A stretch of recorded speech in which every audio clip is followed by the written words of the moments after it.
The day before I arrived at Mold House, I filed for divorce. So how did I get to Mold House? This is where the story splits because Steve was already at Mold House when I arrived, and I didn't know him at all. I'd never met him before I arrived at Mold House. From this point going backwards, Steve's story is totally separate, and so he's going to be telling you that at a different time. But this person knew I was about to file for divorce, and she had been through 2 divorces, and her husband had been through 2 divorces, and they said they were going to help me through the process. I actually didn't want to go there. I resisted going there, and I should have listened to my gut, but I didn't. I did meet Steve there, though, and I believe that everything happens for a reason, and also, life only makes sense in reverse, which is why we're telling the story in reverse. My plan was to go rent a cabin. I had actually found one that was pet-friendly, and I was looking for jobs in a different state, and I was going to just stay away and be alone and recuperate, because that's my way of doing things. But they were like, no, you can't do that, it's not safe to be alone, blah, blah, blah, blah, blah. And so I was like, all right, I'll just come there. My plan was to just stay for the holidays and then try to find a way out. So why did I file for divorce? Well, my ex had gotten increasingly unstable.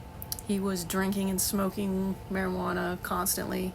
He would throw these extremely aggressive tantrums. He would constantly threaten to take his own life if I didn't just basically smile and agree with anything that he wanted all the time. I had been with this person for 6 years at this point, and I was so emotionally, mentally, physically drained from everything. I had literal constant tremors in my chest, like earthquake in my chest feeling at all times, and it would not go away by this point because I was under so much stress. There was one time towards the end that he actually called me on the phone, and when I picked it up, he just started screaming into it.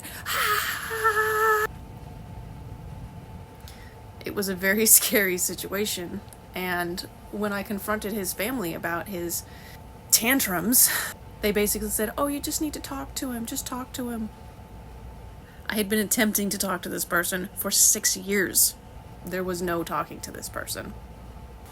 So I packed what I could fit into a 5x5 storage unit of my personal belongings. I put my animals in the truck, and I drove off. We'll continue to walk back in time in the next episode. Until then, get out, go live, and go live.